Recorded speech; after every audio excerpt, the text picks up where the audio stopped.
High guys, welcome back. Yes, വളരെ പ്രധാനപ്പെട്ട ഏറ്റവും ഇമ്പോർട്ടൻറ്റ്, അതായത് ഈ സമയത്ത് SLC റിസൾട്ട് വന്ന വിദ്യാർത്ഥി എന്താണ് ചെയ്യേണ്ടത്, എന്താണ് കാണേണ്ടത്, അതാണ് ഈ വീഡിയോ. നമ്മുടെ പ്രോസ്പെക്ടേഴ്സ് 2025-26, അതായത് പലരും പറയാറുണ്ട് എന്തിനാണ് നിങ്ങൾ SLC ഫുൾ A+ വാങ്ങുന്നത്. അതിൻ്റെ ആൻസർ ഇത്രയേ ഉള്ളൂ.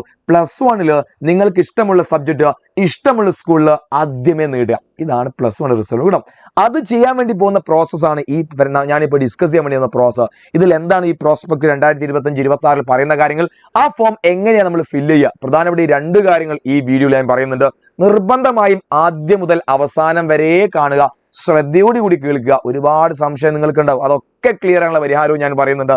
സോ വീഡിയോ അവസാനം വരെ കാണാം. റെഡി? ആദ്യമായി the prospectus 2025-26 single window system for +1 admission. എന്താണ് +1 അഡ്മിഷന്റെ സിംഗിൾ വിൻഡോ ആണ് നമ്മുടെ, അതായത് ഏകജാലകം എന്ന് മലയാളത്തിൽ പറയും. അതായത് കേരളത്തിലെ മുഴുവൻ വിദ്യാർത്ഥികൾക്കും സിംഗിൾ വിൻഡോയിലാണ് അഡ്മിഷൻ നൽകാൻ വേണ്ടി പോകുന്നത്. അതായത് വേറെ പണ്ടൊക്കെ ഞാൻ പഠിക്കുമ്പോൾ നമുക്ക് മുന്നേ പണ്ട് ആളുകൾ പ്രോസ്പെക്ടേഴ്സ് ഫില്ല് സ്കൂളിലാണ് പോവുക. ഇപ്പോൾ ടെക്നോളജികൾ നമ്മുടെ ഓൺലൈൻ സംവിധാനം വഴി ഒരൊറ്റ സൈറ്റിൽ രജിസ്റ്റർ ചെയ്ത് കഴിഞ്ഞാൽ നിങ്ങൾക്ക് എല്ലാവർക്കും ഒരേ എളുപ്പത്തിൽ പരിപാടി നടക്കും. റെഡി? അപ്പോൾ നമ്മുടെ പരിപാടിയിൽ കിടക്കുകയാണ്. ഇതാണ് സിംഗിൾ വിൻഡോ എന്നൊന്ന് മനസ്സിലാക്കി വെക്കുക. ആദ്യമായിട്ട് എങ്ങനെയാണ് നമ്മൾ അപേക്ഷ കൊടുക്കുക? നമ്പർ 1, അപേക്ഷ കൊടുക്കേണ്ട കാര്യമാണ് ഏറ്റവും പ്രധാനപ്പെട്ട കാര്യം.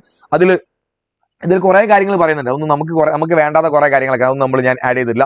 നമുക്ക് വേണ്ട കാര്യങ്ങൾ എങ്ങനെയാണ് പ്രോസ്പെക്ടേഴ്സിൽ അപേക്ഷ നൽകുക. അപേക്ഷ ഓൺലൈനായിട്ടാണ് അപേക്ഷ നൽകുക. എങ്ങനെയാണ് നോക്കി നിങ്ങൾ, അപേക്ഷകർ സ്വന്തമായോ അല്ലെങ്കിൽ 10ാം ക്ലാസ് പഠിക്കുന്ന ഹൈസ്കൂളിലെ കമ്പ്യൂട്ടർ ലാബ് സൗകര്യമോ അധ്യാപകരുടെ സഹായമോ, അതുപോലെ തന്നെ ആ പ്രദേശത്തെ ഗവൺമെന്റ് എയ്ഡഡ് ഹയർ സെക്കൻഡറി സ്കൂളിലെ കമ്പ്യൂട്ടർ ലാബ് സൗകര്യമോ അധ്യാപകരുടെ സഹായമോ പ്രയോജനപ്പെടുത്തി +1 പ്രവേശന അപേക്ഷ ഓൺലൈനായി സമർപ്പിക്കാവുന്നതാണ്. അതായത് ഗവൺമെന്റ് സ്കൂളിൽ പോയി കഴിഞ്ഞാൽ നിങ്ങളുടെ ഓൺലൈൻ അപേക്ഷ കൊടുക്കാൻ സാധിക്കും. നമ്മൾ പലപ്പോഴും ഇന്റർനെറ്റ് കഫേയിലൊക്കെ നമ്മൾ പോവുക. അപ്പോൾ 10-20 രൂപ എടുത്ത് പോലും ചെയ്തു തരും. ഫ്രീ ആയിട്ട് ശരിക്കും ഗവൺമെന്റ് സ്കൂളിൽ ത്രൂ ചെയ്യാൻ കഴിയുമെന്നാണ് ഇവിടെ പറയുന്നത്. എന്നാലും സ്കൂൾ ടീച്ചേഴ്സൊക്കെ ഭയങ്കര തിരക്കിലായിരിക്കും. അക്ഷയ സെന്റേഴ്സിൽ പോകുമ്പോൾ 10 രൂപ കിട്ടുന്ന പരിപാടിയില്ലെന്ന് വിചാരിച്ച് അവരെന്ത് ചെയ്യും, അവർ വൃത്തിക്കായി ചെയ്തു തരും. അപ്പോൾ നിങ്ങൾക്ക് ഏതാണോ ഇഷ്ടം 2 രീതിയിലും ചെയ്യാം. വേണമെങ്കിൽ നിങ്ങൾക്കും ചെയ്യാം, അത്രയേ ഉള്ളത്. സ്വന്തമായി ചെയ്യാവുന്നേ ഉള്ളൂ. അത് എങ്ങനെയാണ് ഓൺലൈൻ ഫോം ഫില്ല് ചെയ്യാന്നുള്ളതൊക്കെ ഞാൻ പറയും. ഒക്കെ എഡ്യൂപോർട്ട് ത്രൂ നിങ്ങൾ കൃത്യമായി പറഞ്ഞു തരും. തെറ്റ് ചെയ്യരുത്. തെറ്റ് ചെയ്താൽ പണി കിട്ടും, അഡ്മിഷൻ കിട്ടുമല്ലോ. റെഡി? ആദ്യം നിങ്ങൾ ചെയ്യേണ്ട പരിപാടി HSCAP Kerala.government.in. ഇനി കുറച്ച് ദിവസങ്ങൾ നമ്മൾ എപ്പോഴും കയറിക്കൊണ്ടിരിക്കുന്ന ഒരു വെബ്സൈറ്റ് ആയിരിക്കും ഏത്, HSCAPന്റെ വെബ്സൈറ്റ്. അതുകൊണ്ട് അത് എപ്പോഴും നിങ്ങൾ ഓർമ്മയിൽ ഉണ്ടായിരിക്കണം. HSCAP. ഇപ്പോൾ ഞാനിത് കഴിഞ്ഞ വർഷത്തെ ഓർമ്മയിലേക്ക് ഞാനിങ്ങനെ പോവാം. ഈ ഒരു പീരീഡിൽ ഞാൻ നിരന്തരം പറഞ്ഞുകൊണ്ടിരിക്കുന്ന വേടൻ HSCAP വീണ്ടും HSCAPിൽ തിരിച്ചു വന്നിരിക്കുകയാണ്. അപ്പോൾ നിങ്ങളും കുറച്ച് ദിവസമായി, അല്ലെങ്കിൽ ഇനിയും കുറച്ച് അങ്ങോട്ടുള്ള ദിവസങ്ങൾ റിപ്പീറ്റ് ചെയ്ത് പറയാൻ വേണ്ടി വന്ന പേരാണെന്തോ HSCAP വെബ്സൈറ്റ്. അത് കൃത്യമായി നോട്ട് ചെയ്ത് വെച്ചോ. HSCAP Kerala.government.in. ഇതിൽ ക്ലിക്ക് ചെയ്ത് കഴിഞ്ഞാൽ ഇപ്പം എന്താ ഉണ്ടാവുക, ഇതിൽ ക്ലിക്ക് ചെയ്ത് ഇപ്പം ഇങ്ങനെ ഉണ്ടായിരിക്കും. എന്താണ്? വ്യൂ പ്രോസ്പെക്ടർ ഒന്ന് കാണാം, അല്ലാതെ വേറൊന്നുമില്ല. ഈ സൈറ്റ് കാലിയാണ്. കാരണം പരിപാടി തുടങ്ങിയിട്ടില്ല. അതായത് ഓൺലൈനായിട്ട് അപേക്ഷ സ്വീകരിക്കാൻ തുടങ്ങിയിട്ടില്ല. നിങ്ങൾക്ക് പ്രോസ്പെക്ടർ തരികയാണ്. എന്തൊക്കെയാണ് നിങ്ങൾ ശ്രദ്ധിക്കേണ്ടത്? +1 അഡ്മിഷന്റെ സമയത്ത് നിങ്ങൾ ശ്രദ്ധിക്കേണ്ട കാര്യങ്ങൾ എന്തൊക്കെയാണ്, എങ്ങനെയൊക്കെ ഫോം ഫില്ല് ചെയ്യാം, ഫോം എങ്ങനെയാണ് ഫില്ല് ചെയ്യേണ്ടത്, ഇതൊക്കെ സ്കൂളിന്റെ ഡീറ്റെയിൽസ് എങ്ങനെ, കോഡ് എങ്ങനെ, ഒക്കെ പറയുന്ന സാധനം ഇനി പ്രോസ്പെക്ടർ. അതറിഞ്ഞാലേ, അത് പഠിച്ചാലേ കൃത്യം നമുക്ക് ചെയ്യാൻ കഴിയും. അപ്പോൾ അതാണ് ഞാൻ സാർ പറയാൻ വേണ്ടി ഓടിപ്പാൻ ഇപ്പോൾ സൈറ്റിൽ പോയിട്ട് കാര്യമില്ല. സൈറ്റ് മൂപ്പര് കാലിയാണ്. റെഡി? ഇനി അടുത്ത പ്രധാനപ്പെട്ട കാര്യം, ഓൺലൈൻ അപേക്ഷ സമർപ്പിക്കുന്ന തീയതി. അത് 16-ാം തീയതിയാണ്. ഇന്ന് 10-ാം തീയതിയാണ്. 5 ദിവസം കൂടി, 5-6 ദിവസം കൂടി സമയമുണ്ട്. ഈ 6 ദിവസത്തിന് ആവശ്യമൊന്നുമില്ല. കറക്റ്റ് 1-2 ദിവസം നിങ്ങൾ ഇതിനെപ്പറ്റി നന്നായി ഒന്ന് മനസ്സിലാക്കുക. എന്നിട്ട് അക്ഷയ സെന്റേഴ്സിൽ നിന്ന് ഫോം, അല്ലെങ്കിൽ ഓൺലൈനായിട്ട് ഫോം കിട്ടും, ഓൺലൈനായിട്ട് ചെയ്താലും മതി. എന്നാലും അക്ഷയ സെന്റേഴ്സിൽ നിന്ന് ഒരു ഫോം വാങ്ങുന്നത് നല്ലതാണ്. എന്നിട്ട് റഫായി നിങ്ങളൊന്ന് ഫില്ല് ചെയ്യണം. അതെങ്ങനെ ഫില്ല് ചെയ്യുന്നത് ഞാനിവിടെ കാണിക്കാൻ വേണ്ടി പോകുന്നുണ്ടോ. അങ്ങനെ ഫില്ല് ചെയ്യുമ്പോൾ നമുക്ക് വരാനിരിക്കുന്ന തെറ്റുകളും ശരികളും നമുക്ക് എളുപ്പത്തിൽ മനസ്സിലാക്കാൻ സാധിക്കും. എന്നിട്ട് ആ ഫില്ല് ചെയ്ത സാധനം വെച്ച് നമുക്ക് എന്ത് ചെയ്യാം, ഓൺലൈനിലേക്ക് സബ്മിറ്റ്. അപ്പോൾ നമുക്ക് കൺഫ്യൂഷൻ വരില്ല, തെറ്റുകൾ വരില്ല. ഓൾറെഡി നമ്മൾ പ്രിപ്പയർ ചെയ്തൊരു സാധനം നമ്മുടെ മുന്നിൽ ഉണ്ടാകുമ്പോൾ തെറ്റ് വരാനുള്ള സാധ്യത അവിടെ കുറവാണ്. അപ്പോൾ ആദ്യം 16-ാം തീയതി ഡേറ്റ് നോട്ട് ചെയ്ത് വെക്കുക. അന്നാണ് സ്റ്റാർട്ട് ചെയ്യുക. എന്നാണ് ഈ പരിപാടി അവസാനിക്കുക? 20-ാം തീയതി പരിപാടി അവസാനിക്കും. അതായത് 4 ദിവസം നിങ്ങൾക്ക് ഓൺലൈൻ രജിസ്റ്റർ ചെയ്യാൻ സമയമുണ്ട്. എങ്കിൽ വേഗം ആദ്യം തന്നെ ചെയ്തേക്കാം. എൻ്റെ എന്ത് ചെയ്യില്ല. അപ്പം അങ്ങനെയൊന്നുമില്ല. 20-ാം തീയതി വരെ, 20-ാം തീയതി അവസാനം ആര് രജിസ്റ്റർ ചെയ്യുന്നു, ആദ്യം ആര് രജിസ്റ്റർ ചെയ്യുന്നു, അങ്ങനെ ഒരു പരിഗണന ഇതിൽ കിട്ടാനില്ല. എപ്പം രജിസ്റ്റർ ചെയ്താലും മതി. പിന്നെ വെറുതെ ലേറ്റ് ചെയ്യുന്ന അവസാനത്തേക്ക് നിങ്ങൾ കാത്ത് നിൽക്കണ്ട. ഒരു 16-ാം തീയതി 17-ാം തീയതി ആകുമ്പോൾ നിങ്ങൾ എന്ത് ചെയ്തു, നിങ്ങളുടെ പരിപാടികളൊക്കെ നിങ്ങൾ ജഗബോഗ ആക്കി എന്ത് ചെയ്ത് തെറ്റിക്കാനും പാടില്ല. അതുകൊണ്ട് അതൊക്കെ പറയുന്നത് കേട്ടോ. ശ്രദ്ധയോടുകൂടി നിങ്ങൾ അത് കംപ്ലീറ്റ് ചെയ്യുക. റെഡി? പിന്നെ ട്രയൽ അലോട്ട്മെന്റ് 24-ാം തീയതി ട്രയൽ അലോട്ട്മെന്റ് വരും. ഈ 3-ാം തീയതി ആദ്യ അലോട്ട്മെന്റ്. Trial allotment എന്തിനാണെന്നറിയോ? അതൊക്കെ സെപ്പറേറ്റ് വീഡിയോ ചെയ്തുതരാം. ഇപ്പം നിങ്ങൾ നോക്കി പേടിക്കേണ്ട. ഈ ഡേറ്റ്സ് ഒക്കെ ഒന്ന് നോട്ട് ചെയ്ത് വെക്കാം. ഇനി അടുത്തത് പ്രധാനപ്പെട്ട പരിപാടി. യെസ് മക്കളെ, ഏറ്റവും പ്രധാനപ്പെട്ട പരിപാടി ആദ്യമായിട്ട്, അല്ലെങ്കിൽ ഏറ്റവും കൂടുതൽ ഇപ്പോൾ എനിക്ക് തോന്നുന്നു ഇപ്പോഴും നമ്മുടെ SLCയുടെ മക്കളുടെ അല്ലെങ്കിൽ നമ്മുടെ ടോപ്പേഴ്സിൻ്റെ ബാൻ ഇപ്പോഴും ലൈവ് പോയിക്കൊണ്ടിരിക്കുക. എനിക്ക് തോന്നുന്നു എജുപോണിൻ്റെ ചരിത്രത്തിൽ ആദ്യമായിട്ടാണ് അങ്ങനെ ഒരു വരും. അത്രത്തോളം കുട്ടികൾക്ക് വലിയൊരു മാർക്ക് അവർ സ്വപ്നം കാണണം കാട്ട് അപ്പുറത്തേക്ക് എത്തിക്കാൻ കഴിഞ്ഞു എന്ന വലിയൊരു സന്തോഷം. അത് എന്താ വലിയൊരു അഹങ്കാരം ഒന്നും കേട്ടോ, ഞങ്ങളുടെ വലിയൊരു സന്തോഷമാണ്, ഞങ്ങളൊരു ഹാപ്പിനെസ്സാണ്. അതിലപ്പോൾ ഞങ്ങളെല്ലാവരും ഇവിടുത്തെ എല്ലാ ടീച്ചേഴ്സുമാരും സന്തോഷത്തിലാണ്. അത് ഈ വർഷം +1 റിസൾട്ട് അവരുടെ സന്തോഷം വേറെയുണ്ട്. ശരിക്കും ഈ റിസൾട്ട് വരുമ്പോൾ ഞങ്ങൾക്ക് വലിയ സന്തോഷം ഈ മാർച്ച്, ഏപ്രിൽ, മെയ് മാസങ്ങൾ. കാരണം ഞങ്ങൾ ചെയ്തതിൻ്റെ റിസൾട്ട് ഇങ്ങനെ വരും, അല്ലെങ്കിൽ ഞങ്ങൾക്ക് അതിലൊരു പങ്കുണ്ട്. അതിൻ്റെ റിസൾട്ട് ഞങ്ങൾക്ക് വലിയ സന്തോഷം. അതുപോലെ മക്കളെ നമ്മുടെ +1 ബാച്ച് നമ്മൾ സ്റ്റാർട്ട് ചെയ്തിട്ടുണ്ട്. ഇനി ഒരുപാട് കുട്ടികൾ കാത്തിരുന്നു എന്താണ് ഇതിൻ്റെ റിസൾട്ട് എന്ന് വരട്ടെ എന്ന്. അപ്പോൾ റിസൾട്ട് വന്നു കഴിഞ്ഞു, ഇനി വേഗം ജോയിൻ ചെയ്യാന്നുള്ള നിങ്ങൾക്കുള്ളത്. ഈ വർഷം ഫുൾ A+ വാങ്ങിയ പഠിക്കുന്ന കുട്ടികൾ എപ്പോഴും പറയാറുണ്ടല്ലോ, പഠിക്കുന്നവർക്ക് പൈസ ഒരു പ്രശ്നമല്ല എന്ന് പറഞ്ഞ പോലെ പഠിക്കുന്നവർക്ക് 20% സ്കോളർഷിപ്പോട് കൂടി നിങ്ങൾക്ക് എന്ത് ചെയ്യാം, എജുപോഡിൻ്റെ ബാച്ചിൽ ജോയിൻ ചെയ്യാം. രജിസ്റ്റർ ചെയ്യാനുള്ള ലിങ്ക് താഴെ കൊടുത്തിട്ടുണ്ട്. നിങ്ങൾ ആദ്യം അത് രജിസ്റ്റർ ചെയ്തിടാം. ആ ലിങ്ക് ആദ്യം നിങ്ങൾ രജിസ്റ്റർ ചെയ്യുക. അതുപോലെ തന്നെ എന്താണ് ബാക്കിയുള്ള കുട്ടികൾക്ക് 10% എന്ത് ചെയ്യുന്നുണ്ട് ഇത്തവണ നമ്മുടെ +1 ഓഫർ ഉണ്ട്. സോ ഓഫർ എന്ന് പറഞ്ഞാൽ ചെറിയ ഓഫറായി നിങ്ങൾ അതിനെ കണക്കാക്കരുത്. നിങ്ങൾ ഇപ്പം തന്നെ നമ്മൾ അത് സയൻസ് ആയിക്കോട്ടെ, കൊമേഴ്സ് ആയിക്കോട്ടെ, ഹ്യൂമാനിറ്റീസ് ആയിക്കോട്ടെ, നീറ്റ് ആയിക്കോട്ടെ, JEE ആയിക്കോട്ടെ, CUET ആയിക്കോട്ടെ, എല്ലാവർക്കും വേണ്ട കോച്ചിങ് അടക്കം നമ്മൾ നൽകുന്നുണ്ട്. സോ നിങ്ങളെ വെറുതെ 10ാം ക്ലാസ്സിൽ മാത്രം നിങ്ങളെ വിടാൻ ഞങ്ങൾ പ്ലാനില്ല. നിങ്ങളുടെ അക്കാഡമിക് കരിയർ ഇനി വരാനിരിക്കുന്ന 2 വർഷമാണ് നിങ്ങൾ എവിടേക്ക് തിരണം തീരുമാനിക്കുന്നത്. കാരണം ഒരു സയൻസ് എടുത്ത വിദ്യാർത്ഥി അവൻ്റെ കരിയർ വേറെ തന്നെയായിരിക്കും, ഒരു കൊമേഴ്സ് എടുത്ത വിദ്യാർത്ഥി അവൻ്റെ കരിയർ വേറെ തന്നെയായിരിക്കും, ഒരു ഹ്യൂമാനിറ്റീസ് എടുത്ത വിദ്യാർത്ഥി അവൻ്റെ കരിയർ വേറെ തന്നെയായിരിക്കും. അപ്പോൾ ഈ ഒരു കൊമേഴ്സ് എടുത്ത ആൾക്ക് സയൻസ് എടുത്ത ആളെ കരിയറിൽ പോകാൻ കഴിയില്ല, സയൻസ് എടുത്ത ആൾക്ക് പിന്നെ ഹ്യൂമാനിറ്റീസ് എടുത്ത ആൾക്ക് ഒരു സയൻസ് എടുത്ത കരിയറിൽ പോകാൻ കഴിയില്ല. അപ്പോൾ നിങ്ങൾ പല രീതിയിലേക്ക് എന്താ വ്യതിചലിച്ച് പോകാം. അപ്പോൾ ഇവിടെ നന്നായി പഠിക്കുക എന്നുള്ളത് കുറച്ചും കൂടി ഇമ്പോർട്ടൻ്റ് ആയ കാര്യമാണ്. അപ്പോൾ നിങ്ങൾക്ക് ഏറ്റവും ഇഷ്ടമുള്ള, നിങ്ങൾ ഏറ്റവും ഫേവറേറ്റ് ടീച്ചർ, നിങ്ങൾ അത്രത്തോളം സ്നേഹിച്ച് പഠിപ്പിക്കുന്ന ഒരു എജുപോഡ് ഉണ്ടാകുമ്പോൾ നിങ്ങൾ വേറെ സ്ഥലത്ത് പോകേണ്ട ആവശ്യമുണ്ടോ? ഇല്ല. അപ്പോൾ നിങ്ങൾ ഇപ്പം തന്നെ എന്ത് ചെയ്യുക, താഴെ register. It's very important ready. അപ്പോൾ അത് മറക്കാൻ വേണ്ടി പാടില്ല. റെഡി. ഇനി നമ്മളെ ഏറ്റവും പ്രധാനപ്പെട്ട, അതായത് നമ്മളെ ഈ വീഡിയോയുടെ ലക്ഷ്യം, ആ ലക്ഷ്യത്തിൽ നമ്മൾ കിടക്കാൻ വേണ്ടി എങ്ങനെ നിങ്ങൾക്ക് നിങ്ങളുടെ ഫോം ഫില്ല് ചെയ്യാം, നിങ്ങളുടെ പ്രോസ്പെക്റ്റിൻ്റെ ഫോം എങ്ങനെ ഫിൽ. കാരണം ഇത് തെറ്റിയ പണി പാളും, ഒരു സംശയമില്ല. കാരണം നിങ്ങൾ ഇനിയിപ്പോൾ അഡ്മിഷൻ +1 അലോട്ട്മെൻറ്റ് വരുമ്പോൾ നിങ്ങൾ ഇങ്ങനെ കേൾക്കാം ഫുൾ A+ കിട്ടിയ കുട്ടികൾക്ക് സീറ്റ് കിട്ടിയില്ല. അതിൽ മെജോറിറ്റി പ്രശ്നവും നിങ്ങളിങ്ങനെ ഓൺലൈൻ ഫോം ഫില്ല് ചെയ്യുന്ന സമയത്ത് നിങ്ങൾക്ക് സംഭവിക്കുന്ന ചെറിയ തെറ്റുകളാണ്. അതൊരിക്കലും നിങ്ങൾ ഇവിടെ സംഭവിക്കാൻ വേണ്ടി എൻ്റെ മക്കൾക്ക് വരാൻ വേണ്ടി പാടില്ല. അതുകൊണ്ടാണ് ഞാൻ സാർ കൃത്യമായി ഈ കാര്യം നിങ്ങൾക്ക് പറഞ്ഞു തരുന്നുണ്ടോ. അപ്പോൾ കൃത്യമായി നോട്ട് ചെയ്ത് വെച്ചാൽ എന്തൊക്കെയാണ് ശ്രദ്ധിക്കേണ്ടത്. ഇതിൽ ആദ്യം ഇങ്ങനെ ഒരു ഫോം കിട്ടുമ്പോൾ ഇതിപ്പോൾ നിങ്ങളുടെ കയ്യിൽ ഒരു ഹാർഡ് കോപ്പി ആയിരിക്കും, അത് നിങ്ങൾ പെന്നോ പെൻസിലോ ഉപയോഗിച്ച് നിങ്ങൾ ഫില്ല് ചെയ്യണം. എന്നിട്ടേ നിങ്ങൾ ഓൺലൈൻ ചെയ്യാവൂ. ഇങ്ങനെ ഒരു സാധനം വൃത്തിയിൽ ചെയ്ത സാധനം നമ്മളെ കയ്യിൽ ഉണ്ടാകുമ്പോൾ നമുക്ക് ഓൺലൈൻ ചെയ്യുമ്പോൾ വളരെ എളുപ്പത്തിൽ തെറ്റുകൾ ഉണ്ടാകാനുള്ള സാധ്യത വളരെ കുറവായിരിക്കും. ഓക്കെ, ആദ്യം കോഡ് ഇവിടെ പറയുന്നുണ്ട്, A name of qualifying examination. ആ കോഡ് 1 ആയിരിക്കും. SLC എക്സാം ചെയ്ത എല്ലാവരുടെയും കോഡ് 1 ആയിരിക്കും. SSLC എന്നായിരിക്കും ഉണ്ടാവുക. ഇതൊക്കെ നിങ്ങളുടെ പ്രോസ്പെക്ടേഴ്സിൽ ഉണ്ടാവുക. ഞാൻ എൻ്റെ ഒരു അനുഭവം വെച്ച് പറയുന്നത് മാത്രം. രണ്ടാമത് രജിസ്റ്റർ നമ്പർ തെറ്റാതെ അടിക്കാൻ. നിങ്ങളുടെ രജിസ്റ്റർ നമ്പർ ഏതാ? രജിസ്റ്റർ നമ്പർ ഞാൻ ജസ്റ്റ് 1 2 3 4 5 6 7 8 ഞാൻ ജസ്റ്റ് രജിസ്റ്റർ നമ്പർ എഴുതി. രണ്ടാമത്തെ month and earring of passing. എപ്പോഴാണ് നിങ്ങളുടെ മാസം? മിക്കവാറും നിങ്ങളുടെ 3 ആയിരിക്കും, മാർച്ച്. അതാണ് പലപ്പോഴും നമ്മൾ കൺസിഡർ ചെയ്യാറ്. ഇപ്പം 3/2025 നിങ്ങൾ എന്ത് ചെയ്യുക, നോട്ട് ചെയ്ത് വെക്കുക. പിന്നെ എന്താ ഉള്ളത്?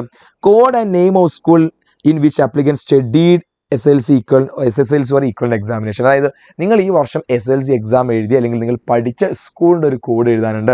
അത് നിങ്ങളുടെ പ്രോസ്പെക്ടേഴ്സ് മറയ്ക്കുമ്പോൾ ഒരു സൈഡിൽ സ്കൂളിൻ്റെ കോഡ് ഇഷ്ടംപോലെ കാണാം. സ്കൂളിൻ്റെ കോഡും സബ്ജക്ട് കോഡൊക്കെ അവിടെ കാണാം. ഞാൻ വേറെങ്കിലും എക്സാമിൽ ഒരു സാധനം കാണിച്ചു തരാം.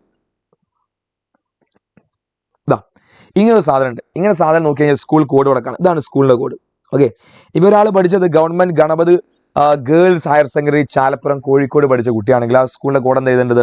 ഇതാ 10001 എന്ന നമ്പറാണ് അവിടെ എഴുതേണ്ടത്. അപ്പോൾ നേരെ നമുക്ക് അങ്ങോട്ട് പോകാം. ഇതാ എന്താണ് എഴുതേണ്ടത്? 10001. സ്കൂളിൻ്റെ പേര് അങ്ങനെ എഴുതി കൊടുക്കണം. Government higher secondary school Kozhikode അങ്ങ് എഴുതി കൊടുക്കുക.റെഡി.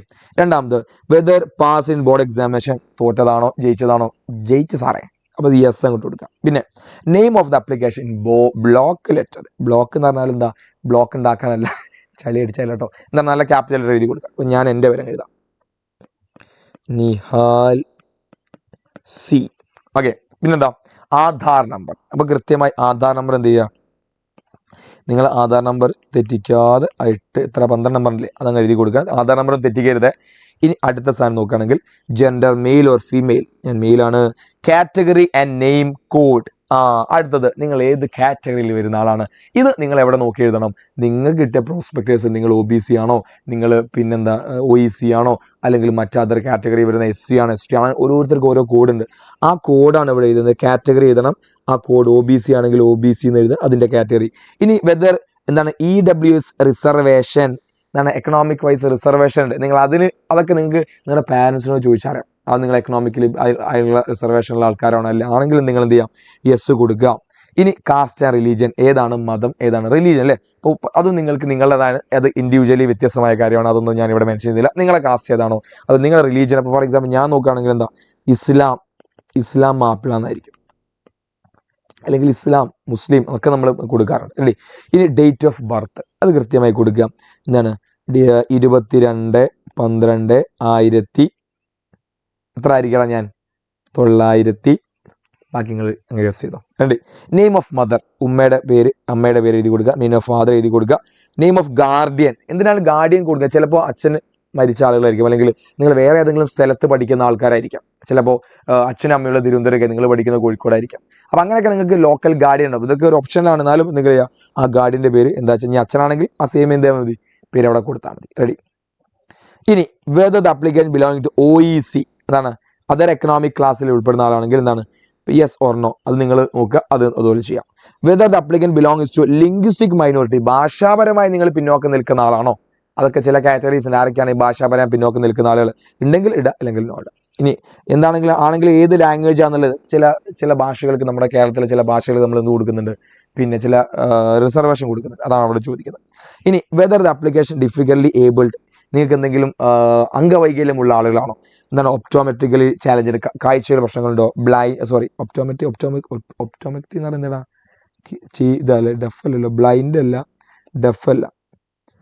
പിന്നെ മെൻ്റൽ ബ്രെയിൻ വിഷയങ്ങളൊക്കെയാണ് അതിടുക. ഓർത്തോപീഡിയക്കില്ലേ, ദാറ്റ് മൈ മിസ്റ്റേക്ക്, ഞാൻ വായിച്ചെത്തിട്ട് കേട്ടോ.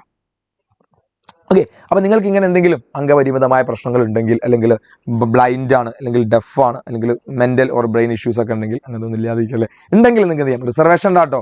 ഞാൻ അങ്ങനെ പറഞ്ഞല്ല, അവർക്കൊക്കെ റിസർവേഷൻ ഉണ്ട്, അത് ക്ലിക്ക് ചെയ്ത് കൊടുക്കുക. ആണെങ്കിൽ അതിന് ചില ഇൻസ്ട്രുമെൻഷൻ ഐറ്റം കാര്യങ്ങളൊക്കെ ഉണ്ട്. ആ നമ്പർ ഇവിടെ നിങ്ങൾ എന്ത് ചെയ്യണം, സ്പെസിഫിക് റെഫറൻസ് നമ്പർ ഉണ്ടായിരിക്കും, സർട്ടിഫിക്കറ്റ് ഒക്കെ ചിലപ്പോൾ ഉണ്ടാവും, അത് നിങ്ങൾ അവിടെ ചെയ്ത് കൊടുക്കണം. ഇനി അടുത്തത് അതാണ് നിങ്ങളുടെ പേഴ്സണലി കാര്യങ്ങളൊക്കെ ശ്രദ്ധിക്കേണ്ട കാര്യങ്ങളുണ്ട്. വെറുതെ ഇല്ലെങ്കിൽ എന്ത് ചെയ്താൽ മതി, ഒരു സംശയമില്ല, എന്ത് ചെയ്താൽ മതി, നോ എന്നിട്ടാ ഇതിൻ്റെ ഒന്നും ആവശ്യമില്ല. അവിടെ എല്ലാം താഴെട്ടോ. ഇല്ലെങ്കിൽ എന്ത് ചെയ്താൽ മതി, നിങ്ങളത് അവോയ്ഡ് ചെയ്താൽ മതി. പിന്നെ ഇനി place and residence code, name, place, ഇത് വളരെ ഇമ്പോർട്ടൻ്റ് കാര്യമാണ്. ഇത് തെറ്റിച്ചാൽ നല്ല പണി കിട്ടുക. കാര്യം മറ്റൊന്നല്ല, നിങ്ങളെ ഈ ഡിസ്ട്രിക്റ്റിനും താലൂക്കിനും പഞ്ചായത്തിനൊക്കെ ബോണസ് മാർക്കുള്ള ബോണസ് മാർക്ക് എന്ന് പറഞ്ഞാൽ, നിങ്ങൾ അതത് സ്കൂളിൽ പഠിക്കുന്ന കുട്ടികൾക്കാണെങ്കിൽ, ഇവിടെ ഇപ്പോൾ ഞാൻ പഠിക്കുന്നത്, എൻ്റെ പഞ്ചായത്ത് കോഴിക്കോട് ജില്ലയിലെ ഒളവണ്ണ ഗ്രാമപഞ്ചായത്താണ്. ആ ഒളവണ്ണ ഗ്രാമപഞ്ചായത്തിലുള്ള government higher secondary school Iringallur Palayi സ്കൂളിലാണ് ഞാൻ 10ാം ക്ലാസ് വരെ പഠിച്ചത്. അവിടെ തന്നെ ഞാൻ +2 കൊടുക്കുകയാണെങ്കിൽ എനിക്കൊരു ബോണസ് മാർക്ക് കിട്ടും. ഓക്കെ. അപ്പോൾ അങ്ങനെയൊക്കെ ഉണ്ട്. നമ്മൾ അതുപോലെ ഞാൻ കൊടുക്കുന്നത് ആ പഞ്ചായത്തിൻ്റെ ഉള്ളിലെ സ്കൂളാണ്, അതിലൊക്കെ ജില്ലയ്ക്ക് ഉണ്ട്, അതിനൊക്കെ ബോണസ് മാർക്കുള്ള. അപ്പോൾ ഇത് തെറ്റിക്കുകയും ചെയ്യരുത്. ഇതിന് സ്റ്റേറ്റിനൊരു കോഡുണ്ട്, കേരളം ഡിസ്ട്രിക്റ്റിന് ഒരു കോഡുണ്ട്, താലൂക്കിനൊരു കോഡുണ്ട്, ഗ്രാമപഞ്ചായത്തിനൊരു കോഡുണ്ട്. ഈ കോഡുകൾ നമ്പറൊക്കെ കൃത്യമായി നിങ്ങളുടെ പ്രോസ്പെക്റ്റ് മറിച്ച് നോക്കിയാലൊക്കെ അവിടെ കൊടുത്തിട്ടുണ്ട്. അത് നിങ്ങൾ കൃത്യമായി നോക്കുക. അത് ഞാനിത് ഫില്ല് ചെയ്ത് നിങ്ങൾ ആ നമ്പർ അതേപോലെ കോപ്പി ചെയ്യരുത്. അപ്പോൾ നിങ്ങൾക്ക് ഏതാണോ നിങ്ങളുടെ ജില്ല, നിങ്ങളുടെ താലൂക്ക് ഒക്കെ ഉണ്ട്, എല്ലാവരും കോഡ് ഉണ്ടായിരിക്കും അവിടെ. ആ കോഡ് കറക്റ്റ് നോക്കുക, ഇവിടേക്ക് എഴുതി വെക്കുക. ക്ലിയർ അല്ലേ? ഇനി അടുത്ത പിടിച്ചോ. ഇത് നിങ്ങളുടെ അഡ്രസ്സാണ്. നിങ്ങളെ പെർമനൻറ്റ് അഡ്രസ്സ് കൃത്യമായി കൊടുക്കുക. അതുപോലെ തന്നെ പിന്നെ അഡ്രസ്സ് കൊടുക്കുക. ആ കാര്യങ്ങളൊക്കെ നിങ്ങളോട് ചെയ്യാം. ഇനി അടുത്തത് മക്കളെ, തെറ്റാൻ പാടില്ല. നിങ്ങളെ മൊബൈൽ നമ്പർ, ഫോൺ നമ്പർ, ഇതിലേക്കാണ് നിങ്ങളെ OTP പരിപാടികളൊക്കെ വരിക. ഒരു കാരണവശാലും മൊബൈൽ നമ്പർ വെച്ച് കളിക്കരുത്. നിങ്ങൾ വളരെ ആക്റ്റീവായിട്ടുള്ള, വളരെ SMS മെസ്സേജ് ഒക്കെ വരാൻ പറ്റുന്ന മൊബൈൽ നമ്പർ കൊടുക്കുക. റീചാർജ് ചെയ്യാത്ത കട്ടായി പോയ സിമ്മ് കൊടുത്താൽ പണിപ്പാളും. അനുഭവത്തിനെ വിളിച്ചത് പറയാണ്. കഴിഞ്ഞ വർഷം ഒരുപാട് കുട്ടികൾ നിരന്തരം എനിക്ക് മെസ്സേജ് ഈ വിഷയങ്ങൾ പറഞ്ഞിട്ട്. അപ്പോൾ ഇനി ആ തെറ്റ് ആവർത്തിക്കരുത്. ഇമെയിൽ ഉണ്ടെങ്കിൽ കൊടുത്തിട്ട് നല്ലതാണ്. ഇമെയിൽ കൊടുത്തിട്ട് എന്തെങ്കിലുമൊക്കെ ക്ലാരിഫിക്കേഷൻ കയ്യിലേക്കും വരും. അപ്പോൾ നമ്പറിൻ്റെ വിഷയങ്ങളൊക്കെ ഉള്ള ആൾക്ക് അതൊരു ഹെൽപ്ഫുള്ളായ സാധനം നോക്കി. ഓക്കെ. ഇനി എലിജിബിൾ ബോണസ് പോയിന്റ്, മക്കളെ അടുത്ത ശ്രദ്ധിച്ചോ. ബോണസ് പോയിന്റുള്ള ആളുകൾക്ക് ആഡ് ചെയ്ത് കൊടുക്കാനാണ് ബാക്കി കാര്യങ്ങൾ. ഇനി NCC, scout, guide, swimming, student police, അതൊക്കെ ഉണ്ടെങ്കിൽ എന്ത് ചെയ്യുക, നിങ്ങൾ ടിക്ക് ചെയ്ത് കൊടുക്കുക. ഇനി പിന്നെ jawan, depend on jawan killed action, അതായത് അവരുടെ ജവാന്മാരുണ്ടാവില്ല, നമ്മുടെ മരിച്ചുപോയ അല്ലെങ്കിൽ അവരുടെ ഡ്യൂട്ടിക്കിടെ മരണപ്പെട്ടു പോയ ധീര ജവാന്മാരുടെ കുട്ടികൾക്ക് റിസർവേഷൻ അതുണ്ടെങ്കിൽ അത് കൊടുക്കുക. പിന്നെ dependent on jawan service or ex service ആണെങ്കിൽ അത് കൊടുക്കുക. ലിറ്റിൽ കൈറ്റ്സിൽ A ഗ്രേഡ് കിട്ടിയിട്ടുണ്ടെങ്കിൽ, it's very important, A grade കിട്ടിയിട്ടുണ്ടെങ്കിൽ അതും നിങ്ങൾക്ക് എന്ത് ചെയ്യാം, കൊടുക്കാം. ഓക്കെ. ഇനി സ്പോർട്സ് ആക്ടിവിറ്റീൻ്റെ കാര്യം പറഞ്ഞത്. ഇത് വെറുതെ ടിക്കറ്റാ പോലെ കേട്ടോ, ഇതൊക്കെ പ്രൂവ് ചെയ്യുന്ന സർട്ടിഫിക്കറ്റ് നിങ്ങളെ കയ്യിൽ വേണം കേട്ടോ. അതൊക്കെ അഡ്മിഷൻ സമയത്ത് എന്താണ് നിങ്ങളിത് കാണിച്ചു കൊടുക്കണം, അതർവൈസ് നിങ്ങൾ റിജക്റ്റ് ആയിപ്പെടും, കള്ളത്തരം കൊടുക്കാനേ പാടില്ല. ഇനി സ്റ്റേറ്റ് ലെവൽ എന്താണ് പിന്നെ ഐറ്റംസിൽ പങ്കെടുത്തിട്ടുണ്ടോ, എന്താണ് ഡിസ്ട്രിക്ട് ലെവലാണോ, അല്ലെങ്കിൽ അതായത് ഡിസ്ട്രിക്ട് ലെവലാണെങ്കിൽ എന്താ ഫസ്റ്റ് പ്ലേസ് ആണോ, സെക്കൻഡ് ആണോ, തേർഡ് ആണോ, പാർട്ടിസിപ്പേഷൻ ആണോ, അത് കൃത്യമായി നിങ്ങൾ എന്ത് ചെയ്യുക, ഒന്ന് മാർക്ക് ചെയ്തിടാം. ഓക്കെ. ഇനി കേരള സ്റ്റേറ്റ് കലോത്സവത്തിൽ പങ്കെടുത്തിട്ടുണ്ടോ, സ്റ്റേറ്റ് ലെവലാണെങ്കിൽ എന്ത് ചെയ്യുക, right the number of the item parts, എത്ര ഇതിൽ പങ്കെടുത്തു എന്ന് എഴുതുക. അത് എന്താണ് പിന്നെ അതിൻ്റെ സർട്ടിഫിക്കറ്റ് ഇമ്പോർട്ടൻ്റ് ആണ്, അതിൻ്റെ സർട്ടിഫിക്കറ്റ് വേണം. പിന്നെ ഡിസ്ട്രിക്ട് ലെവലാണെങ്കിൽ എന്താ എ ഗ്രേഡ് ആണോ, ബി ആണോ, സി ആണോ, പാർട്ടിസിപ്പേഷൻ എന്ന് കൊടുക്കുക. ഇനി പിന്നെ NMMS USS LSS എക്സാമിലൊക്കെ അല്ലേ, അതിലൊക്കെ നിങ്ങൾ ടാലൻറ്റ് എക്സാമിൽ നിങ്ങൾക്ക് എന്തെങ്കിലും കിട്ടിയിട്ടുണ്ടെങ്കിൽ അത് ഉണ്ടെങ്കിൽ യെസ് കൊടുക്കുക, ഇല്ലെങ്കിൽ നോ കൊടുക്കുക. ഞാൻ പറയും യെസ് എന്തിനൊക്കെ നിങ്ങൾ കൊടുക്കുന്നോ അതിനൊക്കെ നിങ്ങൾ എന്താണ് പ്രൂഫ് ഇമ്പോർട്ടൻ്റ് ആണ്. ഈ പ്രൂഫ് കാണിക്കൽ ഇമ്പോർട്ടൻ്റ്, അതിൻ്റെ സർട്ടിഫിക്കറ്റിൻ്റെ കോപ്പിയും കാര്യങ്ങളൊക്കെ നിങ്ങൾ അതിൻ്റെ കൂടെ കാണിച്ചു കൊടുക്കും. വെറുതെ യെസ് ഇടാൻ നിൽക്കരുത്, അഡ്മിഷൻ റിജക്റ്റ് ആവും, നിങ്ങൾ ആ പരിപാടിയിൽ നിന്ന് പുറത്താവും. അതെ. ഇനി അടുത്ത് details of participation co curricular activity, write the number of grade won in the relevant box. അപ്പോൾ നിങ്ങൾ എന്താണ് സ്റ്റേറ്റ് സയൻസ് ഫെയറിൽ പങ്കെടുത്തണോ, സോഷ്യൽ സയൻസിൻ്റെ ഫെയറിൽ, maths fair, state IT fest, ഇതിലൊക്കെ ഉണ്ടെങ്കിൽ ഏത് ഗ്രേഡാണ്, A ആണെങ്കിൽ A, B ആണെങ്കിൽ B, ആ രീതിയിൽ നിങ്ങൾ മാർക്ക് ചെയ്ത് കൊടുക്കുക. ഇതിനും സർട്ടിഫിക്കറ്റാണ്, ചുമ്മാട്ടാ പോരാ. ഇനി അടുത്തത്, ഇത് നിങ്ങൾക്ക് എന്ത് വേണമെങ്കിലും ചെയ്യാം. Tick the relevant box. നിങ്ങൾ സ്കൂളിൽ നിങ്ങൾ എന്തെല്ലാം ക്ലബ്ബ് പരിപാടികളുണ്ടായിരുന്നു, എനിക്ക് തോന്നുന്നു ആരും എങ്ങനെ പോയി കഴിഞ്ഞാൽ ഇതിലൊരു 2-3 നിങ്ങൾ സ്കൂളിൽ വെറുതെ തരും. ഓക്കെ. അപ്പോൾ സ്കൂളിൽ പോയി പറഞ്ഞാൽ ഞാൻ IT ക്ലബ്ബിൽ, ഞാനൊക്കെ ഓർമ്മ ഇപ്പോഴും ഞാൻ സയൻസ് ക്ലബ്ബ് IT ക്ലബ്ബ് എന്ന് പറഞ്ഞ് നമുക്ക് അവിടെ നിന്ന് തരും. ഇത് 2-3 സർട്ടിഫിക്കറ്റ് അവിടെ തരും തോന്നുന്നുണ്ട്. അപ്പോൾ അത് കൃത്യമായി നിങ്ങൾ എന്ത് ചെയ്യാൻ നോക്കുക. അത് സയൻസ് ക്ലബ്ബ് ആണെങ്കിലും സോഷ്യൽ ക്ലബ്ബാണ് IT ക്ലബ്ബ് ആണെങ്കിലൊക്കെ എനിക്ക് ഏറെക്കുറെ എന്തോ ഒരു ബോണസ് മാർക്ക് സെയിം മാർക്കാ തോന്നുന്നുണ്ട്. അത് നിങ്ങൾ എന്തായാലും സ്കൂളിൽ എന്ത് ചെയ്യണം, നിങ്ങൾ വാങ്ങാം. അടുത്ത ഏറ്റവും പ്രധാനപ്പെട്ട ഒരു കാര്യമുണ്ട്, participate in scout and guide. Scout and ഗൈഡിൽ എങ്ങനെയാണ്, ബട്ട് നോട്ട് അവാർഡ് എന്താണ്, രാഷ്ട്രപതി ഒരു പുരസ്കാരം, ഒരു രാജ്യസഭ. ഇത് പാർട്ടിസിപ്പേഷൻ ആണ്, ബട്ട് നോട്ട് അവാർഡ്. രാഷ്ട്രപതി പുരസ്കാരം, രാജ്യസഭ അവാർഡ് എന്താണ് കിട്ടാത്തവർക്കാട്ടോ, പങ്കെടുത്ത ആളുകൾക്കാണ് പറയുന്നത് പാർട്ടിസിപ്പേഷൻ. ഓക്കെ. അത് കഴിഞ്ഞു. ഇനി അടുത്ത ഏറ്റവും പ്രധാനപ്പെട്ടത് നിങ്ങളുടെ മാർക്കാണ്. ഇവിടെ വേറെ കുറേ കാര്യങ്ങൾ ഞാനതൊന്നും ആഡ് ചെയ്തില്ല. നിങ്ങൾ ഈ വർഷം SLC വിദ്യാർത്ഥികൾ ശ്രദ്ധിക്കേണ്ട ആദ്യത്തെ കാര്യം, നിങ്ങളുടെ മാർക്ക് കൊടുക്കാനുള്ള കോളമാണ് അടുത്തത്. ഓക്കെ. ഇത് ഞാൻ പറഞ്ഞു, ഇതൊരു ഓൺലൈൻ ഫോം അല്ല, ഇത് ഓഫ്ലൈൻ ഫോം ആണ്. എന്തിനാണ് നമ്മളിത് കൃത്യമായി ഫില്ല് ചെയ്യുന്നത് വെച്ച് കഴിഞ്ഞാൽ, ഇത് കൃത്യമായി ഫോം ഫില്ല് ചെയ്ത് വെച്ചാൽ ഈ സാധനം വെച്ച് ഒരു തെറ്റും കൂടാതെ നമുക്ക് ഓൺലൈനിൽ ചെയ്യാം. മറ്റ് നമ്മൾ ആദ്യമായി ഓൺലൈനിൽ ചെയ്യുകയാണെങ്കിൽ ഒരുപാട് തെറ്റ് വരാനുള്ള സാധ്യത കേട്ടോ. അപ്പോൾ ഇവിടെ നിങ്ങൾക്ക് A+ ആണെങ്കിൽ A+, എത്രയാണ് ലാംഗ്വേജ് ടു A+,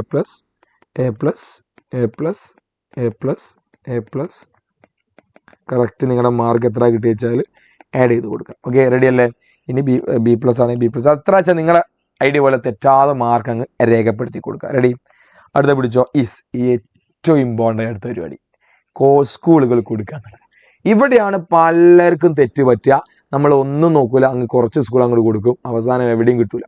50 സ്കൂൾ വരെ അങ്ങ് കൊടുക്കാം. 50 സ്കൂൾ, ഇത് ബാക്കി ഇങ്ങോട്ട് ഉണ്ട് കേട്ടോ. ആ സ്കൂളിന് മുന്നേ, അല്ലെങ്കിൽ ഈ ഒരു കോളം ഫില്ല് ചെയ്യുന്നതിന് മുന്നേ നിങ്ങൾ ആദ്യം അരിച്ച് പെറുക്കി പഠിക്കേണ്ട ഫോമാണ് ഞാൻ ഇനി കൊടുത്തത്. ഇത് നിങ്ങളുടെ പ്രോസ്പെക്ടറിൻ്റെ കൂടെ കിട്ടും. എന്താ ഇതിൽ കൃത്യമായി പറയുന്നുണ്ട്, ഓരോ സ്കൂളിൻ്റെ കോഡുണ്ട്, ആ സ്കൂളിൽ ഏതെല്ലാം കോഴ്സാണുള്ളത്. ഈ 2 കാര്യം അറിയേണ്ടത്. ഇതാണ്, ഇവിടെ ആയിരിക്കും സ്കൂൾ കോഡ് ഉണ്ടായിരിക്കുക. ഫസ്റ്റ് ഇവിടെ സ്കൂൾ കോഡ് എന്ന് കാണാം. ഇത് മക്കളെ നോട്ട് ചെയ്ത് വെക്കണം, ഏറ്റവും ഇമ്പോർട്ടൻ്റ് കാര്യമാണ് സ്കൂൾ കോഡ്. പിന്നെ നിങ്ങൾ നോക്കേണ്ടതാ ഈ സാധനമാണ്, പിന്നെ സ്കൂൾ കോഴ്സ് കോഡ്. ഏതെല്ലാം കോഴ്സാണ് ഈ കോളം ഉണ്ടല്ലോ, ഈ കോളം അരിച്ച് പെറുക്കി പഠിക്കേണ്ട കോളം. റെഡിയാണല്ലോ. അതുപോലെ സെക്കൻഡ് ലാംഗ്വേജ് ഏതൊക്കെയാണുള്ളത് കൂടെ പറയുന്നുണ്ട്. ഓക്കെ, ഈ 2 കാര്യമാണ് സബ്ജക്റ്റ് വൈസ് നിങ്ങൾ ശ്രദ്ധിക്കേണ്ട കാര്യം. ഓക്കെ, ഈ കോളത്തിൽ നിങ്ങൾ നോക്കി, ഞാനിവിടെ ജസ്റ്റ് നോക്കി, നിങ്ങൾ ഇത് കോഴിക്കോടാണ്, ഗവൺമെൻറ് കോളേജാണ്. അതുപോലെ ഇത് ഗവൺമെൻറ് ഗേൾസ് സ്കൂളാണ്, അതും ശ്രദ്ധിക്കണേ.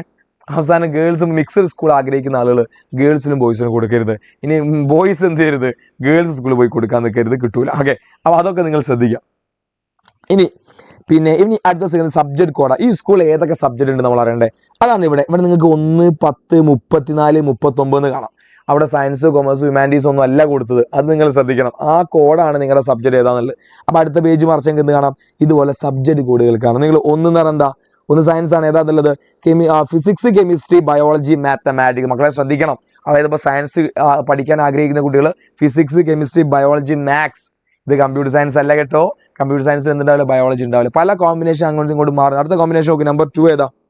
നമ്പർ 2 ശ്രദ്ധിക്കുക, physics, chemistry, biology, home science. സാധനം മാറി. അടുത്തേതാ? നമ്പർ 3. ഇതൊക്കെ സയൻസ് സബ്ജക്റ്റ്, ഒരുപാട് കോമ്പിനേഷൻ സബ്ജക്റ്റ് ഉണ്ടായിരിക്കും. അപ്പോൾ നമുക്ക് ഇഷ്ടമുള്ള, നമുക്ക് വേണ്ട സബ്ജക്റ്റ് ആണോ നമുക്ക് കിട്ടുന്നത്, അതാണോ നമ്മൾ സെലക്ട് ചെയ്യുന്നത് നിർബന്ധമായി നിങ്ങൾ നോക്കണം. നോക്കി നിങ്ങൾ. 3 physics, chemistry, home science, mathematics. കണ്ടോ സബ്ജക്റ്റ് മാറിയാണ്ടോ? ഇവിടെ മാറിയത് ഫിസിക്സ്, കെമിസ്ട്രി. ഇവിടെ ബയോളജി ഇല്ല. നമ്പർ 3 ബയോളജി ഇല്ല. ഒരിക്കലും നീറ്റ് എക്സാം എഴുതാൻ കഴിയില്ല. ഏത് ബയോളജി പഠിക്കാത്ത ഒരു കുട്ടിക്ക് നീറ്റ് എക്സാം എഴുതാൻ കഴിയില്ല. അപ്പോൾ ഇങ്ങനെ ഒരുപാട് സാധനങ്ങളുണ്ട്. കോഴ്സ് സെലക്ട് ചെയ്യുമ്പോൾ ശ്രദ്ധിക്കണം. അടുത്ത് പിന്നെ ഫിസിക്സ്, കെമിസ്ട്രി, ജിയോളജി, മാത്തമാറ്റിക്സ്. അവിടെയും ബയോളജി വരുന്നില്ല. ഇനി physics, chemistry, mathematics, computer science. അതാണ് കമ്പ്യൂട്ടർ സയൻസ് കിട്ടേണ്ട 5 കമ്പ്യൂട്ടർ സയൻസ് എന്താണ് നോക്കാൻ പഠിക്കാൻ ആഗ്രഹിക്കുന്ന കുട്ടികൾ നോക്കേണ്ട നമ്പർ 5. അത് ഫിസിക്സ്, കെമിസ്ട്രി, മാത്സ്, ഇലക്ട്രോണിക്സ്. അപ്പോൾ ഇതിങ്ങനെ ഒരുപാട് കോമ്പിനേഷൻസ് ഉണ്ട്. നിങ്ങൾക്ക് വേണ്ട കോമ്പിനേഷൻ ആണോ നമ്പർ ആണോ ചെക്ക് ചെയ്യുക. ക്ലിയർ ആണല്ലോ? ഏറ്റവും ഇമ്പോർട്ടൻ്റ് ആണല്ലോ. ഞാൻ സാർ ഇങ്ങനെ സ്ട്രെസ് ചെയ്ത് പറയേണ്ട പ്രാധാന്യം എന്താണെന്ന് മനസ്സിലായല്ലോ? യെസ്. ഇനി അടുത്തത് ഹ്യൂമാനിറ്റീസ് ആർ കാണുന്നത് അവിടെ തുടങ്ങുന്നുണ്ട്. ഹിസ്റ്ററി, എക്കണോമിക്സ്, പൊളിറ്റിക്സ് ഉണ്ട്. ഇനി history, economics, political science, geography ഉണ്ട്. അങ്ങനെ ഒരുപാട് കോമ്പിനേഷൻ ഉണ്ട്. ഇനി കൊമേഴ്സുകാർക്ക് 36, 37, 38, 39 ഈ 4 നിങ്ങൾക്കുള്ള കൊമേഴ്സുകാർക്കുള്ള എന്തൊക്കെയുള്ള അതിൽ business studies, accountancy, economics, mathematics. Business studies, accountancy, economics, statistics. Business studies, accountancy, economics, political science. Business studies, accountancy, computer application. അതുപോലെ അപ്പം എന്താ 4 കമ്പ്യൂട്ടർ അപ്ലിക്കേഷൻ, പൊളിറ്റിക്കൽ സയൻസ്, സ്റ്റാറ്റി, മാത്തമാറ്റിക്സ്. ഇത് 4 സ്കൂൾ ഉണ്ടാവും. ഈ 3 എല്ലാ സ്കൂളും ഉണ്ടാവും. എന്നാൽ ഇതിൽ വ്യത്യാസം ഉണ്ടാവും. ഇതിൽ ഏതാ നിങ്ങൾക്ക് വേണ്ടതെന്ന് നിങ്ങൾ സെലക്ട് ചെയ്യണം. ഓക്കെ. ഇപ്പോൾ ചിലപ്പോൾ ഇതിലൊക്കെ എന്തെങ്കിലും കൺഫ്യൂഷൻസ് ഉണ്ടെങ്കിൽ എനിക്ക് നിങ്ങളെ ഹെൽപ്പ് ചെയ്യാൻ കഴിയും. നിങ്ങൾ ഏതാണെന്നുള്ളത് അതൊക്കെ ഞാൻ എങ്ങനെയാണെന്നുള്ളതൊക്കെ വീഡിയോയുടെ അവസാനം പറയാം. നിങ്ങളുടെ ഡൗട്ട് എങ്ങനെ ഞാനുമായി ക്ലിയർ ചെയ്യാമെന്നുള്ളത്. റെഡി? അത് നോട്ട് ചെയ്ത് നോക്കുക. റെഡി? ഇനി ഇതൊക്കെ കൃത്യമായി നിങ്ങൾ കൊടുക്കുക. ഇതൊക്കെ നോക്കിയിട്ട് സ്കൂളിൽ കൊടുക്കും. മക്കളെ നിങ്ങൾക്ക് ഏറ്റവും ഇഷ്ടമുള്ള സ്കൂൾ ഞാൻ പറഞ്ഞു നിങ്ങളുടെ താലൂക്കിലുള്ള കൊടുക്കുകയാണെങ്കിൽ, നിങ്ങളുടെ പഞ്ചായത്തിലുള്ള സ്കൂളിൽ കൊടുക്കുകയാണെങ്കിൽ ബോണസ് മാർക്ക് ഒക്കെ ഉണ്ടായിരിക്കും. അപ്പോൾ നിങ്ങൾക്ക് കിട്ടാനുള്ള സാധ്യതയുള്ളൂ. സ്കൂളിൻ്റെ കോഡ് 0000 1001 വിചാരിക്കുക. നിങ്ങൾക്ക് വേണ്ടത് എന്താണ് സയൻസ് ആണെങ്കിൽ 1. ഇനി അതേ സ്കൂൾ നിങ്ങൾക്ക് എന്ത് വേണം? അതേ സ്കൂൾ നിങ്ങൾക്ക് എന്ത് സ്കൂൾ അങ്ങ് പ്രധാനം സബ്ജക്റ്റ് ഏതായാലും കുഴപ്പമില്ല. അതേ സ്കൂളിൽ നിങ്ങൾക്ക് കൊമേഴ്സ് പഠിക്കണമെങ്കിൽ എന്ത് കൊടുക്കണം? നമ്മൾ പറഞ്ഞത് നിങ്ങൾക്ക് വേണ്ടിയത് കൊമേഴ്സ് ഇതാ പൊളിറ്റിക്കൽ സയൻസിലാണ്. അപ്പോൾ നിങ്ങൾ കൊടുക്കണത് ഏതാ? അവിടെ കൊടുക്കുക 38. ഈ രീതിയിൽ നിങ്ങൾ എന്ത് ചെയ്യുക? കറക്റ്റ് സ്കൂളിൻ്റെ കോഡ് നിങ്ങൾക്ക് വേണ്ട സബ്ജക്റ്റ് അനുസരിച്ച് ഫില്ല് ചെയ്ത് കൊടുക്കുക. ഇനി സയൻസ് മാത്രം മതി അങ്ങനെയാണെങ്കിൽ നിങ്ങൾക്ക് വേണ്ട സ്കൂളിലെ പ്രൈവറ്റ് സയൻസ് മാത്രം കൊടുക്കുക. പിന്നെ സ്കൂളിൻ്റെ എണ്ണം കുറയ്ക്കരുത്. നിങ്ങൾക്ക് ഇഷ്ടമുള്ള സ്കൂളുകൾ കൊടുത്തിടുക. കാരണം ഏറ്റവും ആദ്യം നിങ്ങൾ അലോട്ട്മെൻറ്റ് പ്രോസസ്സിൻ്റെ ഭാഗമാവുക എന്നുള്ള ഏറ്റവും ഇമ്പോർട്ടൻ്റ് കാര്യം. ലാസ്റ്റ് നിന്ന് പലപ്പോഴും കുട്ടികൾ ചെയ്യുന്ന ഒരു പരിപാടി ഒരു 4-5 സ്കൂൾ മാത്രം കൊടുക്കും. അവസാനം ഇവിടെ കിട്ടുകയും ചെയ്യില്ല. അവസാനം അവർ അലോട്ട്മെൻറ്റ് പുറത്താവും. കാരണം ഓരോ സ്റ്റേജിലും മേലത്തെ സ്കൂളെങ്കിൽ പ്രയോറിറ്റി കൊടുക്കാറുണ്ട്. പിന്നെ എന്തെങ്കിലുമൊക്കെ മിസ്റ്റേക്ക് നമ്മൾ ചെയ്യുമ്പോൾ സംഭവിച്ചാൽ ബുദ്ധിമുട്ടൊന്നുമില്ല. നമുക്കത് എഡിറ്റ് ചെയ്യാൻ സമയമൊക്കെ അവർ തരും. ഒരു സമയമൊക്കെ തരും. അതുകൊണ്ട് ഭയങ്കര പേടിയൊന്നും ചെയ്യരുത്. ഒരു റിലാക്സ് ആയി ചെയ്താൽ. ഓക്കെ. ഇത് ഇമ്പോർട്ടൻ്റ് ആണ്. ഇത് അനുസരിച്ചായിരിക്കും നിങ്ങൾക്ക് സ്കൂൾ കിട്ടുക. അപ്പോൾ സ്കൂൾ കോഡ് അവിടെ നിങ്ങൾക്ക് വേണ്ട സബ്ജക്റ്റ് കൃത്യമായി നിങ്ങൾ എന്ത് ചെയ്യണം? മനസ്സിലാക്കി വെക്കണം. തെറ്റാൻ വേണ്ടി പാടില്ല. ഓക്കെ. യെസ്. ഏറ്റവും അവസാനമായിക്കൊണ്ട് നിങ്ങൾ ഡിക്ലറേഷൻ, പ്ലേസ്, നമ്പർ, സിഗ്നേച്ചറും കൂടി കൊടുത്തു കഴിഞ്ഞാൽ ഈ ആപ്ലിക്കേഷൻ ഫോം, അതായത് ഓഫ്ലൈൻ പ്രോസ്പെക്ടേഴ്സ് നിങ്ങൾക്ക് എന്ത് ചെയ്യാം? ഫില്ല് ചെയ്യാൻ കഴിയും. ഇനി അടുത്ത ഏറ്റവും പ്രധാനപ്പെട്ട കാര്യം നിങ്ങളുടെ സംശയങ്ങൾ നിവാരണം നടത്താനാണ്. നിങ്ങൾ നിഹാൽ സാർ എൻ്റെ ഇൻസ്റ്റാ പ്രൊഫൈലാണ്. നിങ്ങൾ ഡയറക്റ്റ് എന്ത് ചെയ്യാം? നിഹാൽ സാർ സെർച്ച് ചെയ്ത് കഴിഞ്ഞാൽ എൻ്റെ ഇൻസ്റ്റയിലെത്താം. ജസ്റ്റ് ഒന്ന് നിഹാൽ സാറിനെ ഫോളോ ചെയ്യുക. ഇന്ന് നിങ്ങളുടെ സംശയങ്ങൾ എന്ത് നിങ്ങൾക്ക് മെസ്സേജ് ചോദിക്കാം. രണ്ടാമത് എജുപോഡിൻ്റെ പിന്നെ വാട്സപ്പ് നമ്പർ താഴെ ഞാൻ കൊടുക്കുന്നുണ്ട്. നമ്മുടെ ഹെൽപ്പ് ഡെസ്ക് ആണ്. പിന്നെ അതിലേക്ക് നിങ്ങൾ എന്ത് ചെയ്യുക? മെസ്സേജ് അയയ്ക്കുക. പിന്നെ 9 to 9 രാവിലെ ഒരു 9 മുതൽ രാത്രി 9 മണിൻ്റെ ഇടയിലായിരിക്കും എന്ത് ചെയ്യുക? അർദ്ധരാത്രി നിങ്ങൾ മെസ്സേജ് ചിലപ്പോൾ നമുക്ക് ക്ലിയർ ചെയ്യാൻ കഴിയില്ല. രാവിലെ 9 മുതൽ ഈ രാത്രി 9 മണി വരെ എന്ത് ചെയ്യും? നിങ്ങളുടെ ഡൗട്ടൊക്കെ നമ്മളത് ക്ലിയർ ചെയ്ത് തരും. അതുപോലെ തന്നെ എപ്പം തന്നെ അയച്ചു. ചിലപ്പോൾ ഈ വീഡിയോ എനിക്കറിയാം ഒരുപാട് സംശയം നിങ്ങൾക്ക് ഉണ്ടാവും. അതൊക്കെ നിങ്ങൾ ചോദിക്കാൻ വരും. അപ്പോൾ പെട്ടെന്ന് എന്താണ് നിങ്ങളൊരു മെസ്സേജ് അയച്ചാൽ അപ്പോൾ ഇപ്പം തന്നെ റിപ്ലൈ തന്നില്ലോ എന്ന് പറഞ്ഞാൽ ചിലപ്പോൾ വേറെ കുട്ടികളൊക്കെ വന്നിട്ടുണ്ടാവും. അപ്പോൾ നിങ്ങൾ മെസ്സേജ് അയച്ച് എന്തായാലും ഒരു 2-3 മണിക്കൂറിനുള്ളിൽ നിങ്ങൾ റിപ്ലൈ കിട്ടുന്നതായിരിക്കും. ഓക്കെ. അപ്പോൾ അതിൽ നിങ്ങൾ നോട്ട് ചെയ്ത് വെക്കുക. അതുപോലെ തന്നെ എൻ്റെ ഇൻസ്റ്റാ പ്രൊഫൈൽ ഇതിലേക്ക് നിങ്ങൾക്ക് എന്ത് ചെയ്യാം? സംശയങ്ങൾ നിങ്ങൾക്ക് മെസ്സേജ് അയക്കാവുന്നതാണ്. നിങ്ങളുടെ ഡൗട്ട് അവിടെ ക്ലിയർ ചെയ്യും. ഓക്കെ. അപ്പോൾ ഈ 2 കാര്യം നോട്ട് ചെയ്ത് വെക്കുക. വീണ്ടും നമ്മുടെ സൂപ്പർ ബാച്ചിൻ്റെ കാര്യം ഞാൻ ഓർമ്മിക്കുകയാണ്. മക്കളെ രജിസ്റ്റർ ചെയ്തിട്ടോ. +1 നമ്മൾ വിചാരിക്കുന്ന പോലെയല്ല, പഠിക്കാൻ ഇഷ്ടം പോലെ ഉണ്ട്. ഉഴപ്പാൻ പ്ലാൻ ആണെങ്കിൽ എന്ത് വേണം ചെയ്തോളൂ. എനിക്ക് ഒരു കാര്യം കൂടി പറയാനില്ല. അവസാന സമയം പഠിക്കാമെന്ന് വിചാരിച്ച് നടക്കുകയും ചെയ്യില്ല. തുടക്കം മുതലേ പഠിച്ചു തുടങ്ങിയാൽ ഇപ്പോൾ നമ്മുടെ +1 റിസൾട്ട് വരുമ്പോൾ നിങ്ങൾക്ക് കാണാം നമ്മുടെ ഫുൾ മാർക്ക് കിട്ടിയ കുട്ടികൾ അവർ ചോദിച്ചു നോക്കേണ്ടി. ഈ ജൂബോണിൻ്റെ ബാച്ച് ജോയിൻ ചെയ്ത് തുടക്കം മുതലേ നമ്മുടെ ആപ്പിൾ മെയ് ബാച്ചിലെ ജോയിൻ ചെയ്ത കുട്ടികളാണ്. സോ ഇപ്പോഴേ പഠിക്കുക. അല്ലെങ്കിൽ ഞാനിപ്പോൾ ജോയിൻ ചെയ്യണം നിങ്ങളോട് പറയുന്നില്ല. നിങ്ങൾക്ക് സയൻസ് കിട്ടിയാൽ സയൻസ് എടുത്തോ, കൊമേഴ്സ് കിട്ടിയാൽ കൊമേഴ്സ് എടുത്തോ, ഹ്യൂമാനിറ്റീസ് നിങ്ങൾ ഹ്യൂമാനിറ്റീസ് എടുത്തോ. പക്ഷേ ഇതിലിപ്പോൾ രജിസ്റ്റർ ചെയ്തിട്ടോ അല്ലെങ്കിൽ ഈ സാധനം മിസ്സായിപ്പോൾ എന്ത് 20% ഡിസ്കൗണ്ട് ഇല്ല. അത് വെറുതെ കളയണ്ട. ഫുൾ A+ കുട്ടികളോട് അതല്ലാത്തൊരു 10% ഉണ്ട്. ഇത് നിങ്ങൾ എന്ത് ചെയ്യുക? ഇപ്പം തന്നെ രജിസ്റ്റർ ചെയ്തിടുക. എന്നിട്ട് ഈ കാര്യങ്ങൾ സെറ്റ് ചെയ്യുക. റെഡി? അപ്പം പറഞ്ഞ കാര്യങ്ങൾ മിസ് ചെയ്യാൻ പാടില്ല. അതുപോലെ നമ്മുടെ എജുപോണിൻ്റെ +1ൻ്റെ ചാനൽ ഞാൻ താഴെ കൊടുക്കുന്നുണ്ട്. ഇനി നമ്മൾ വരുന്ന മുഴുവൻ അപ്ഡേറ്റും നിങ്ങളുടെ അലോട്ട്മെൻറ്റുമായി ബന്ധപ്പെട്ട മുഴുവൻ അപ്ഡേറ്റും വരാൻ വേണ്ടി പോകുന്നത് എവിടെയാണ്? നമ്മുടെ +1 ചാനലായിരിക്കും. ഈ ചാനൽ സബ്സ്ക്രൈബ് ചെയ്താൽ SLCൻ്റെ ചാനൽ അപ്ഡേറ്റ് കുറവായിരിക്കും. +1ലെ ചാനലിൽ നിങ്ങൾ എന്ത് ചെയ്യുക? പിന്നെ ഈ ചാനൽ സബ്സ്ക്രൈബ്. കാരണം ഇനി ഒരുപാട് വീഡിയോസ് വരാനുണ്ട്. നിങ്ങളുടെ അലോട്ട്മെൻറ്റ് ഉൾപ്പെടെയുള്ള നിങ്ങളുടെ പിന്നെ ട്രയൽ അലോട്ട്മെൻറ്റ് എന്തൊക്കെ ശ്രദ്ധിക്കണം, first allotment, second allotment, third, ഒരുപാട് നിങ്ങൾക്ക് ഞാൻ പറഞ്ഞല്ലോ ഗുളിക കുടിക്കുമ്പോൾ നമ്മുടെ ഈ ചാനൽ നിങ്ങൾക്ക് വന്ന് നോക്കേണ്ട ആവശ്യമുണ്ട് നിങ്ങൾക്ക്. കാരണം നിങ്ങളാണ് ആവശ്യക്കാർ. സോ വേഗം നമ്മുടെ +1 ചാനൽ ഇപ്പോൾ തന്നെ നിങ്ങൾ സബ്സ്ക്രൈബ് ചെയ്തില്ല. നിങ്ങളുടെ ഫ്രണ്ട്സിന് നിർബന്ധമായി വീഡിയോ നിങ്ങൾ എന്ത് ചെയ്യുക, ഷെയർ ചെയ്ത് കൊടുക്കുക. 2 കാര്യം, ഡൗട്ട് ക്ലിയറൻസിൻ്റെ കാര്യം ഓർമ്മയിൽ വെക്കുക. വാട്സപ്പ് നമ്പറും ഉണ്ട്, എൻ്റെ ഇൻസ്റ്റയിൽ നിങ്ങൾക്ക് ഡൗട്ട് ചോദിക്കാൻ വേണ്ടി സാധിക്കും. വാട്സപ്പ് നമ്പർ, ഹെൽപ്പ് ഡെസ്കിൻ്റെ കാര്യം എന്ത് ചെയ്യുന്നുണ്ട്, പിന്നെ നമ്പർ ഞാൻ താഴെ നമ്മുടെ ഡിസ്ക്രിപ്ഷൻ ബോക്സിലും അതുപോലെ നമ്മുടെ പിന്നെ മെസ്സേജിലും ഞാൻ ചാറ്റിലും ഞാൻ പിൻ ചെയ്ത് വെക്കുന്നുണ്ട്, കമൻറ്റ് ബോക്സിലും പിൻ ചെയ്ത് വെക്കുന്നുണ്ട്. അത് ഫോളോ ചെയ്യും. ഓക്കെ, കുറച്ച് ലോങ് വീഡിയോ ഒന്നും എനിക്കറിയാം, കാരണം അത്രത്തോളം പ്രധാനപ്പെട്ട വീഡിയോ ആണ്. ഒരു പാർട്ടുകൾ മിസ് ചെയ്യാനില്ല, ഇമ്പോർട്ടൻറ്റ് കാര്യമാണ്. സോ എല്ലാവർക്കും ഓൾ ദി ബെസ്റ്റ്. തെറ്റിക്കരുത്, എന്ത് സംശയം ഉണ്ട് ചോദിച്ചുകൊണ്ട് തെറ്റ് വരുത്തരുത്. അപ്പോൾ ബാക്കി അപ്ഡേറ്റ് വേണ്ടി നമ്മുടെ ചാനൽ സബ്സ്ക്രൈബ് മറക്കണ്ട. അപ്പോൾ thank you so much, by.